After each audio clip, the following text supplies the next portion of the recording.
Livro de Marcos, capítulo 6.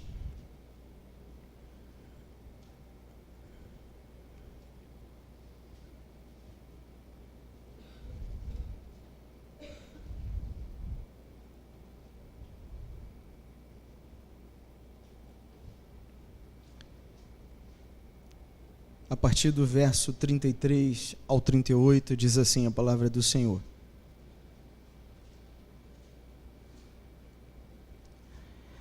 Mas muitos dos que os viram retirar-se, tendo-os reconhecido, correram a pé de todas as cidades e chegaram lá antes deles.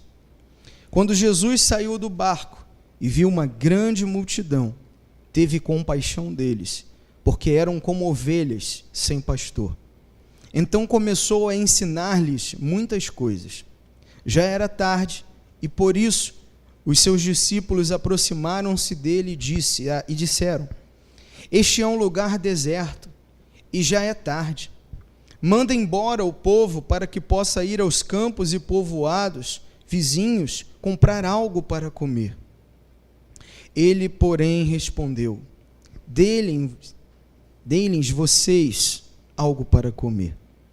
Eles lhes disseram: Isto exigiria 200 denários. Devemos gastar tanto dinheiro em pão e dar-lhes de comer? Vamos orar, queridos irmãos. Senhor Deus e Pai, te agradecemos, ó Deus, pelo privilégio de estarmos em Tua santa presença nesta manhã e nos submetermos, Senhor, à Tua palavra. Ó Deus, a nossa mente estará aberta, o nosso coração receptível, para ouvir, ó Deus, aquilo que o Teu Espírito tem a ministrar a cada um de nós. Que toda preocupação, ó Deus, da semana, todas as preocupações do dia, sejam vencidas pelo poder da Tua palavra. Usa-nos, Senhor, poderosamente nessa manhã, para que a Tua palavra chegue ao nosso coração, ó Deus, de forma que ela possa crescer, germinar e dar bons frutos, frutos para a glória do Teu santo nome. Espírito Santo de Deus, contamos com o Teu auxílio nessa manhã. É o que nós assim te oramos, em nome de Cristo Jesus. Amém e amém. Quem é Jesus? Ele é muito mais que um milagre. E ao lermos essa conhecida passagem, acredito que pela grande maioria de nós, poderíamos nos perguntar nessa manhã: qual o milagre que nós mais precisamos em nossas vidas? Nesse texto nós vamos encontrar uma das mais lindas narrativas da palavra de Deus. Através dessa passagem, nós verificamos que Jesus, ele manifesta o seu poder, a sua glória, mas ele não faz simplesmente para aparecer ou para ficar famoso. Como nós falamos domingo passado, quem é Jesus? Para muitos, ele foi transformado, como diz nomes ou nomenclaturas de livros: Jesus, o maior administrador de todos, Jesus, o maior psicólogo. Só que as pessoas, com o passar do tempo, querem transformar Jesus em algo que, na verdade, ele não é, esquecendo-se que ele é o Filho de Deus, ele é o Verbo vivo, ele é o haja de Deus. Mas, ao voltarmos os nossos olhos, gostaria que você acompanhasse novamente a leitura comigo. Diz assim, a partir do verso 33, Mas muitos dos que os viram retirar-se, tendo-os reconhecido, correram a pé de todas as cidades e chegaram lá antes deles. Quando Jesus saiu do barco e viu uma grande multidão, teve compaixão deles, porque eram como ovelhas sem pastor.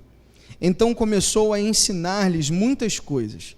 Já era tarde, e por isso os seus discípulos aproximaram-se dele e disseram: Este é um lugar deserto e já é tarde. Manda embora o povo para que possa ir aos campos e povoados vizinhos comprar algo para comer. Ele, porém, respondeu: Deem-lhes vocês algo para comer. Eles lhes disseram: Isto exigiria 200 denários. Devemos gastar tanto dinheiro em pão e dar-lhes de comer? Perguntou ele, Jesus: quantos pães vocês têm? Verifique. Quando ficaram sabendo, disseram: 5 pães e 2 peixes. Através dessa narrativa, vemos a manifestação do poder de Cristo Jesus, o milagre de forma extraordinária, ao qual ele realiza, mas muito pelo contrário do que muitos imaginam, os milagres feitos por Jesus, irmãos, eles não tinham um fim em si mesmo. Os seus feitos poderosos também eram como uma forma de ensinar aquelas pessoas que estavam ao seu lado. O objetivo de Jesus era ensinar algo muito mais além da percepção humana daquelas pessoas. Vejamos que nessa narrativa há um problema que foi identificado. E qual é esse problema?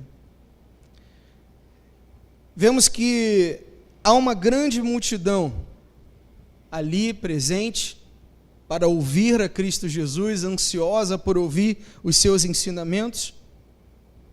Aproximadamente 5.000 homens, e para esses homens, vamos usar a nossa imaginação, tem as suas respectivas esposas, seus respectivos filhos. Estudiosos da Bíblia acreditam que em média haviam em torno de 15.000 pessoas aproximadamente. Então nós identificamos um primeiro problema. Qual é o problema, irmão? Havia uma grande multidão reunida. E um segundo problema que nós podemos detectar é que não havia nenhum mercado próximo, não havia nenhuma padaria ou um bazar por perto, pois eles estavam em um lugar totalmente remoto. E há também um terceiro problema, onde nós diagnosticamos conforme a leitura. Além de haver uma grande multidão reunida, além de não haver nenhum mercado próximo que pudesse satisfazer os desejos, daquelas pessoas, há um terceiro problema. Todos estavam com fome. Todos estavam famintos. Então, identificamos aqui pelo menos 3 probleminhos. Mas, ao aplicarmos talvez essa narrativa às nossas vidas, a gente também, muitas das vezes, por vezes, a gente consegue identificar alguns problemas a qual nós passamos. Muitos até se tornam especializados em identificação de problemas. E a cada problema que a gente consegue identificar, acredito que mais problemas vão surgindo. Já perceberam? Você identifica um problema e daqui a pouco surge outro. E daqui a pouco, outro. E assim vai se tornando como uma bola de neve. E quando a gente se dá conta, quando a gente percebe, nós estamos cercados e rodeados por muitos e muitos problemas. E com isso a gente chega a se tornar até verdadeiros identificadores profissionais de problemas.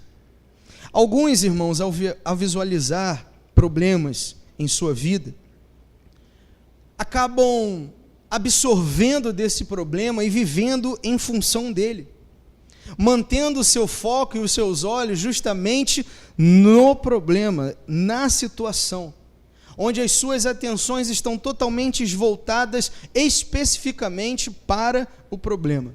Eu não sei se você já teve a oportunidade, talvez acredito que a grande maioria sim, talvez, um exemplo, aquele dia que você está com uma dor de cabeça chata, uma dor de cabeça terrível, e você toma um analgésico ou um remédio para aliviar, mas quando você esquece da dor de cabeça, automaticamente ela some.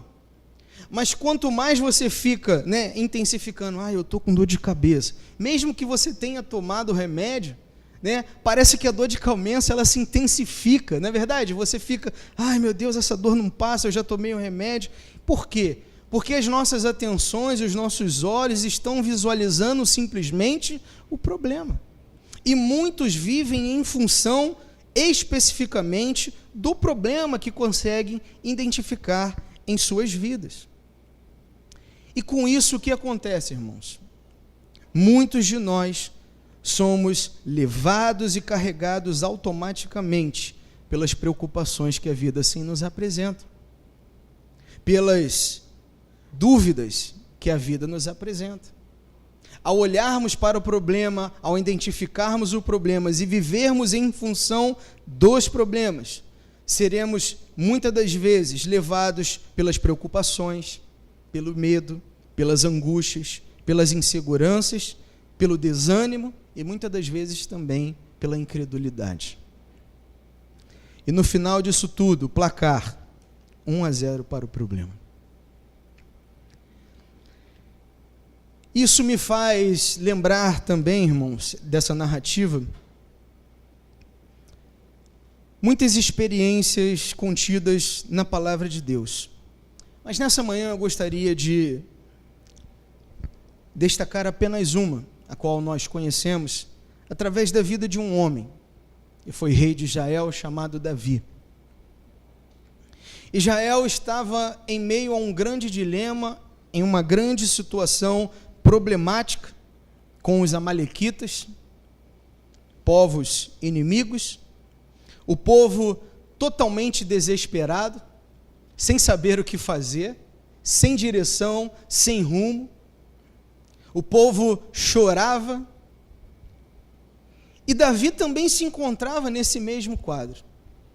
Ele identifica o problema, ele fica angustiado juntamente com o povo, mas a palavra de Deus nos diz algo muito interessante. Eu gostaria que, se você pudesse abrir comigo, vamos dar um pulinho lá em 1 Samuel, no capítulo 30, deixe marcadinho o livro de Marcos, volte um pouquinho as folhas da sua Bíblia, vamos ao Primeiro Testamento, 1 Samuel, capítulo 30,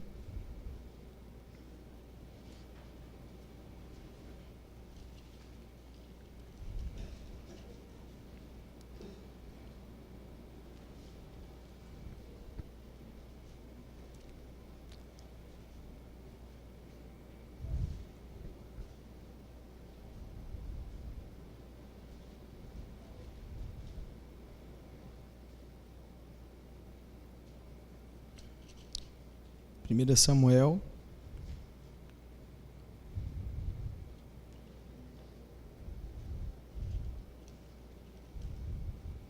capítulo 30.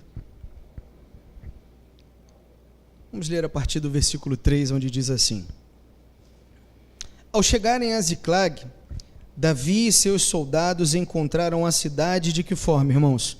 Destruída pelo fogo, e viram que suas mulheres, seus filhos e suas filhas tinham sido levados como prisioneiros.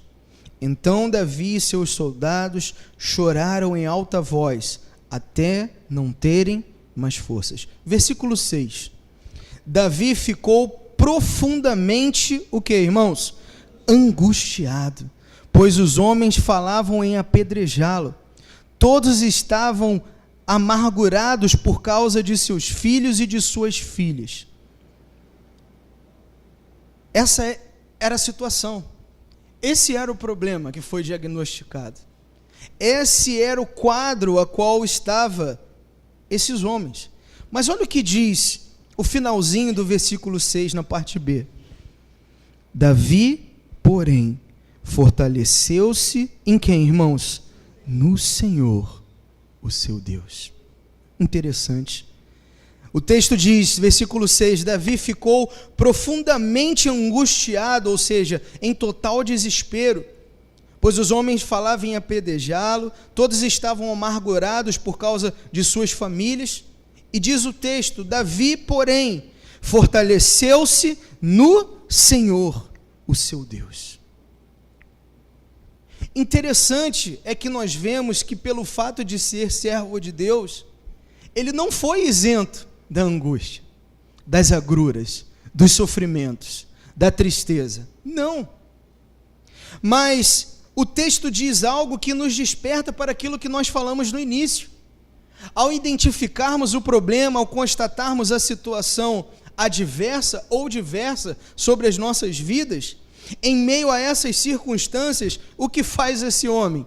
Fortalece-se no Senhor, seu Deus. E talvez você possa me perguntar, irmão, mas de onde esse homem tira forças? Mesmo em meio assolado aquele povo, mesmo em meio a essas circunstâncias, de onde tira forças esse homem? Das circunstâncias? Não. Dos problemas que são reais e concretos? Não.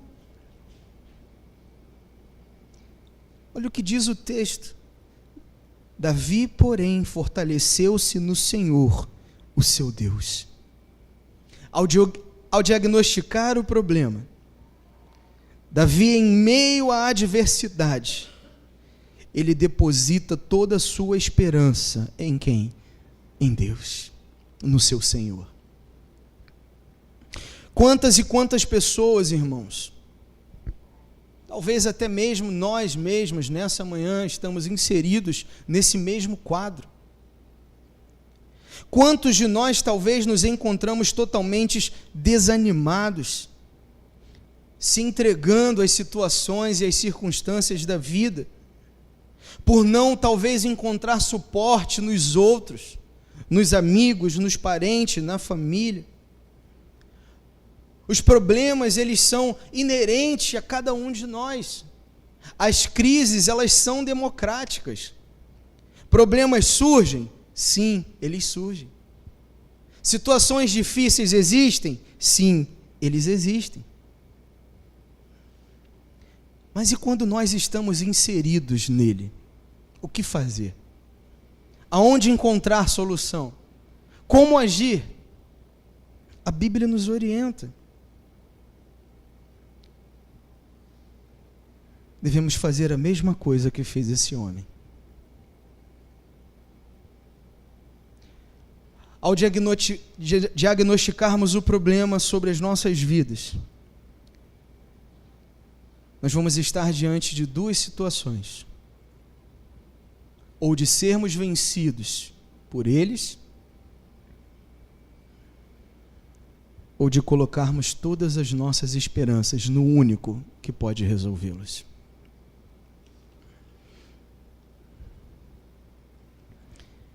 Não sei se você já percebeu, mas na Bíblia cada milagre ele começa com um problema.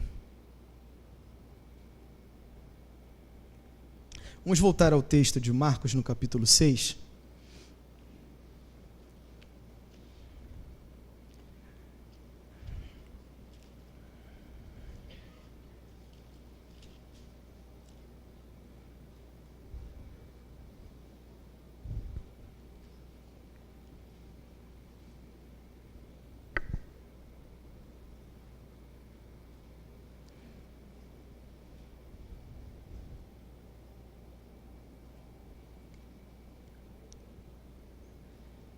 Interessante que no versículo 34, na narrativa de Marcos, diz assim: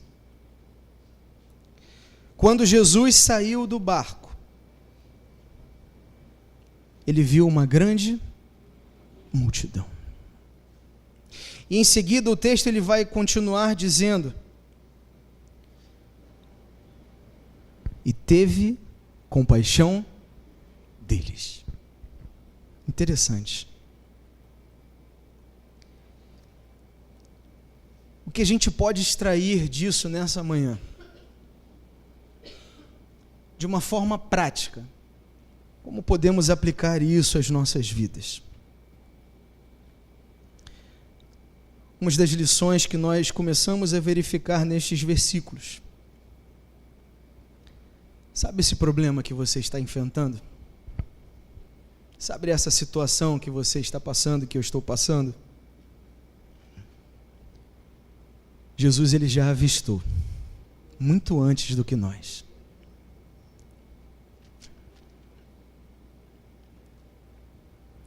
Ele conhece as nossas dores, os nossos sofrimentos. Tanto é que o salmista, ele vai dizer o seguinte: Senhor, tu me sondas e me conheces. Sabes quando me sento e quando me levanto. De longe percebes os meus pensamentos. Sabes muito bem quando trabalho e quando descanso. Todos os meus caminhos são bem conhecidos por ti.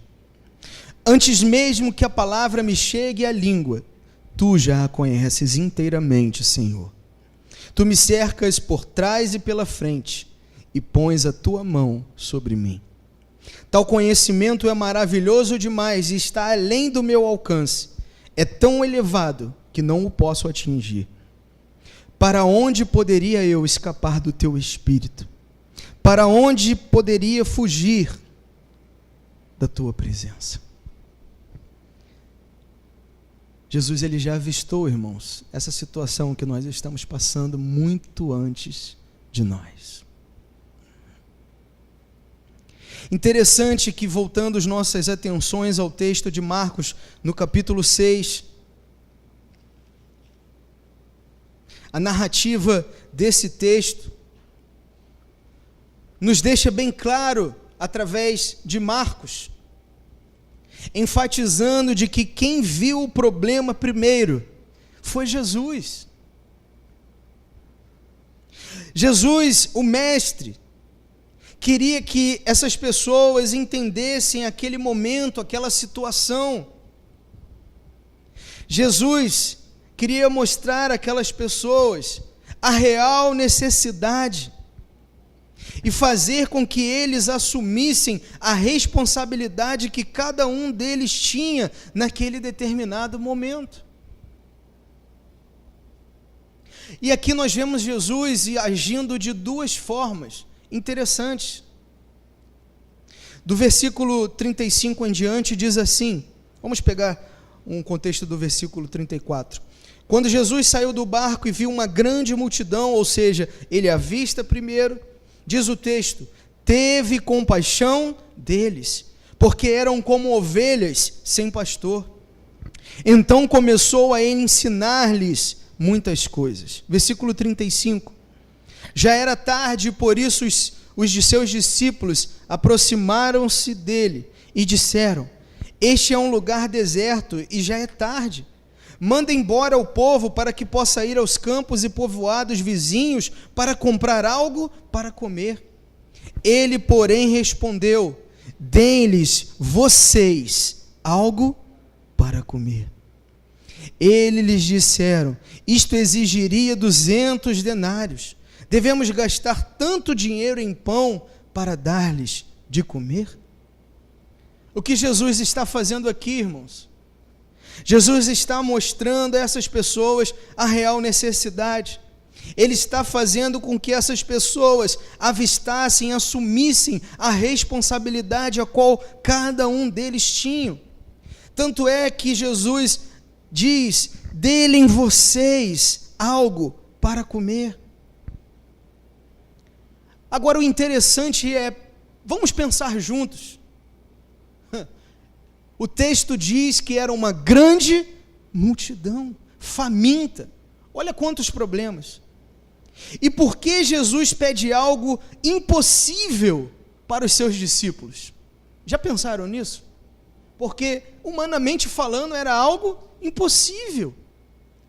Segundo estudiosos e comentaristas, cerca de aproximadamente 15 mil pessoas, entre mulheres e crianças e homens. Por que Jesus se vira para eles e diz, dêem vocês algo para comer? Por que Jesus pede algo impossível àqueles que estavam ladeados com ele? Sabe por quê, irmãos? E daqui nós extraímos uma outra lição. Porque o impossível requer fé. Só que na narrativa de João, ele cita algo que Mateus, Marcos e Lucas, ele não diz, que faz toda a diferença para que a gente possa entender. Vamos dar um pulinho em João, capítulo 6? Só você virar aí à direita algumas páginas da sua Bíblia.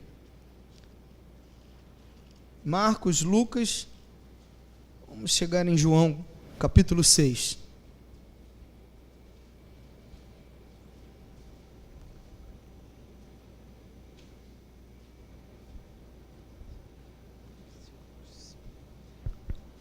João, capítulo 6.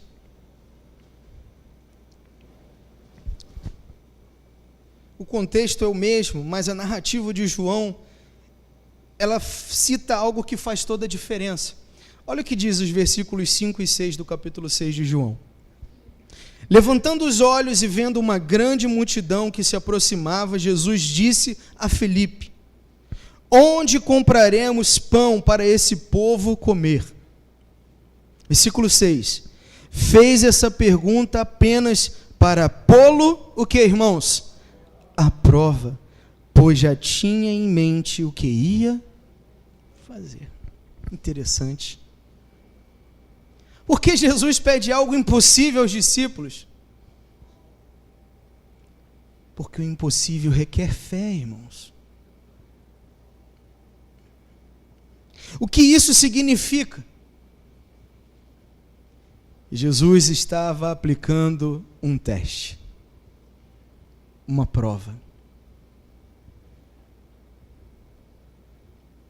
Não sou eu que estou dizendo, é João. Ele diz, fez essa pergunta para pô-lo à prova, pois já tinha em mente o que ia fazer.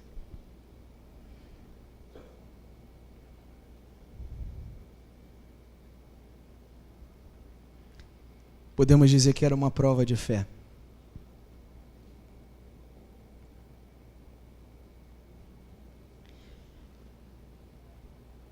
Isso nos faz pensar em algumas coisas. Muitas das vezes, irmãos, será que eu e você não agimos igual aos discípulos nessa prova?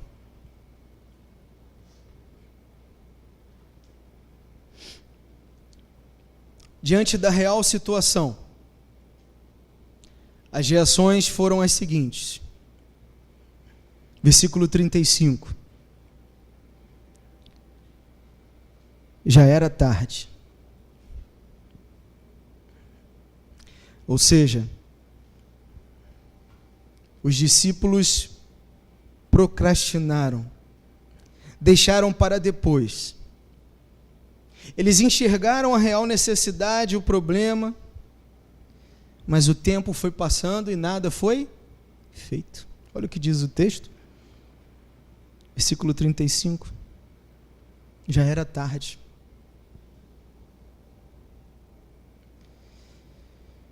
E por isso os discípulos aproximaram dele e disseram: este é um lugar deserto, já é tarde. No versículo 36, há uma outra atitude, mediante essa prova de fé. Os discípulos tentam se eximir do problema. Percebam, vamos ler juntos. Olha o que diz: manda embora o povo, para que possa ir aos campos e povoados vizinhos comprar algo para... Qualquer semelhança é mera coincidência.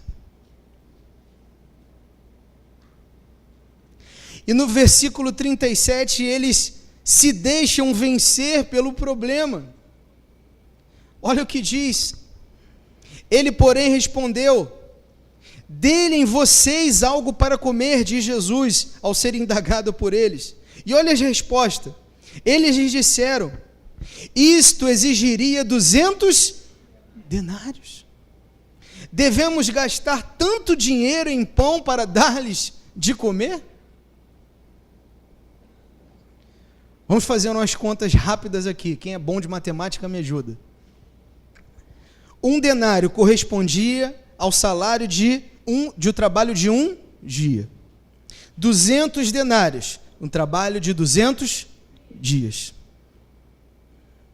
Isso equivaleria mais ou menos a 33 semanas, ou seja, um trabalho de 8 meses aproximadamente e uma semana. Cristo já havia identificado o problema, mas ele queria que os discípulos assumissem as suas responsabilidades. E isso, irmãos, nos demonstra também que diante da real situação a qual nós vivemos, a gente precisa assumir as responsabilidades diante dos problemas. Por que nós devemos assumir as responsabilidades, irmão? Em primeiro lugar, porque Jesus já o identificou antes de nós. Em segundo, porque viver inserido neste mundo a qual nós estamos também é uma prova, também é um teste. Jesus, nas palavras de João, sabia exatamente o que ia fazer. Nada foge ao seu controle.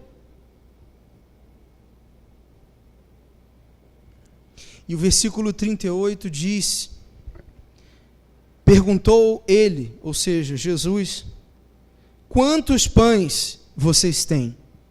Verifiquem. O que isso nos demonstra? Que a gente também precisa fazer tudo o que tiver ao nosso alcance, irmãos.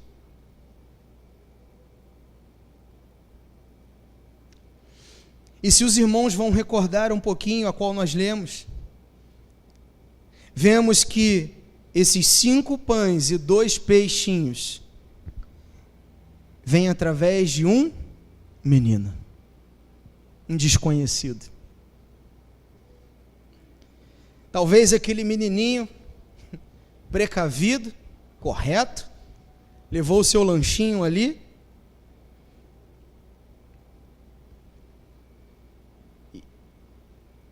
e diante daquela situação ele entrega tudo que tem.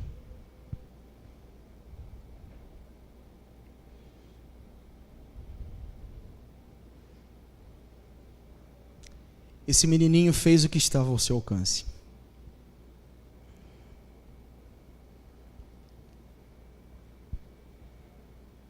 Se torna um agente. A Bíblia não fala o seu nome, mas veja, irmãos,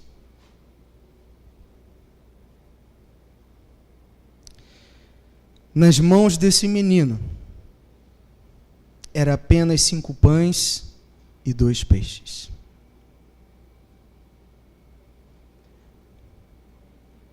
Mas nas mãos de Jesus se torna um grande milagre.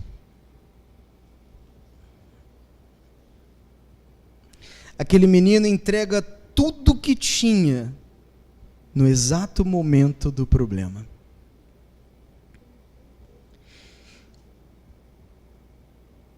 Isso nos faz pensar: por que nós também não agimos assim diante das situações da vida? Porque talvez, muitas das vezes, a gente pensa, mas é só isso que eu tenho. Se eu entregar o que eu tenho, eu vou ficar sem. Não, pera lá. Vocês que se preocupassem, ia ficar aí horas aprendendo, que trouxesse um lanche de vocês, ora bolas.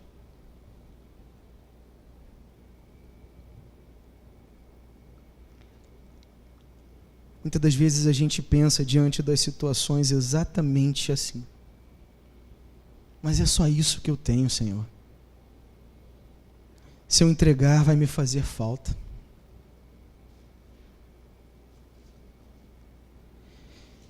O que a gente precisa compreender, irmãos, é que em nossas mãos vai continuar sendo apenas isso que nós temos: 5 pães e 2 peixes.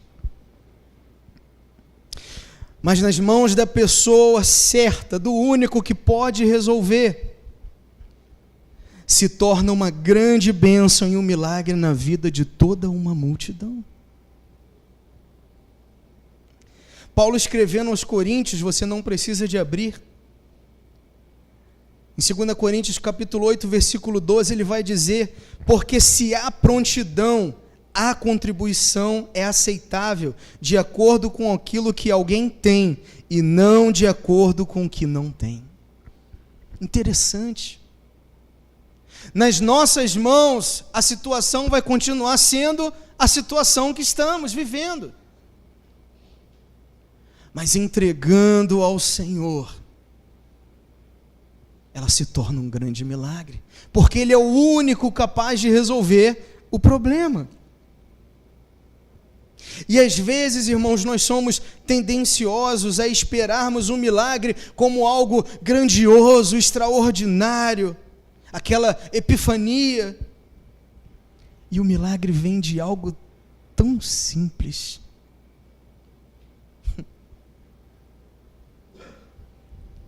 Sabe o que isso nos ensina, irmãos?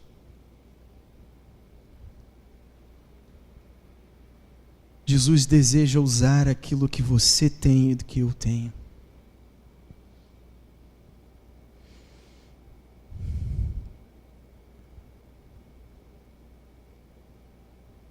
Qual a nossa escolha? Vamos reter ou vamos entregar ao Senhor?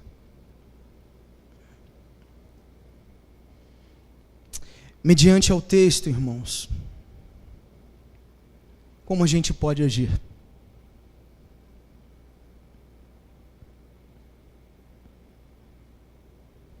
O texto nos orienta. Versículo 39 diz assim: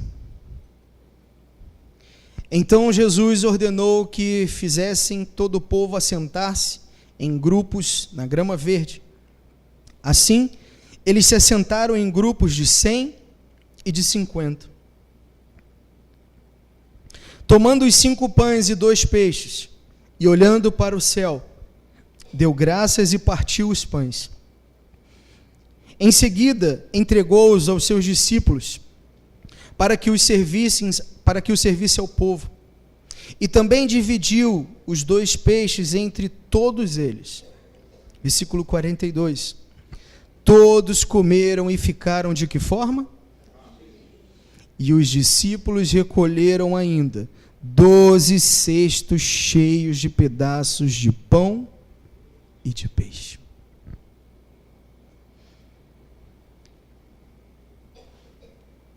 Como nós podemos agir diante das situações, irmãos? Confiando e esperando em fé em Cristo Jesus. O texto diz: quantos comeram? Todos. Todos. E ainda sobraram 12 cestos cheios.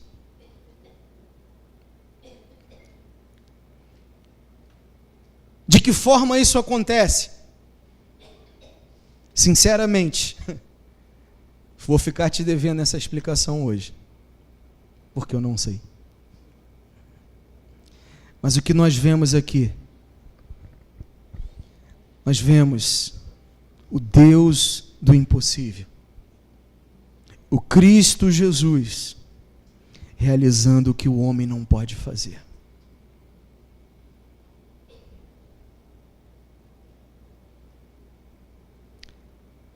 Só Ele era capaz de fazer isso. Só o único capaz de resolver esse problema poderia solucioná-lo, poderia realizá-lo. Um Senhor que do nada realiza todas as coisas. Um Senhor onde no seu dicionário não se encontra a palavra impossível. Eu pergunto a você, meu querido irmão e minha querida irmã, o que são os seus problemas diante desse Deus? O que são as suas circunstâncias diante desse Deus? Lembrem, Jesus havia identificado o problema muito antes dos discípulos. Jesus está querendo ensinar aqui uma grande lição para essas pessoas. A maior necessidade, irmãos, desse povo, dessa multidão, não eram os pães e os peixes, não era o alimento, mas era daquele que podia saciá-los para todo sempre. E aonde fica demonstrado isso? Versículo 34. Quando Jesus saiu do barco e viu uma grande multidão, o que acontece? teve compaixão deles, porque eram como ovelhas sem pastor. A maior real necessidade desse povo, dessa multidão, não era simplesmente o alimento, irmãos, mas era a fome e a sede daquele que podia saciá-los para todo o sempre. Lembra do que nós falamos no início? Os milagres, eles não têm um fim em si mesmo. Os milagres eram uma forma das pessoas reconhecerem que Ele era o único capaz de realizá-lo. Esse é Jesus, irmãos. Ele é muito mais do que um milagre. E talvez o que Ele queira nos dizer nessa manhã é que, embora nós estejamos necessitando talvez de um milagre em nossas vidas, Ele esteja reafirmando através da sua palavra que Ele é o maior milagre que nós necessitamos na nossa vida. Ele é o maior milagre que eu e você precisamos. Por quê? O texto nos deixa bem claro. Quando Jesus avista aquela multidão, Ele tem compaixão daquelas pessoas. Por quê? Porque eram ovelhas sem pastor. Esse é Jesus, aquele que se compadece de cada um de nós, aquele que nada está passando despercebido aos seus olhos, aquele que é o único capaz de resolver toda e qualquer circunstância da minha e da sua vida. Esse é Jesus.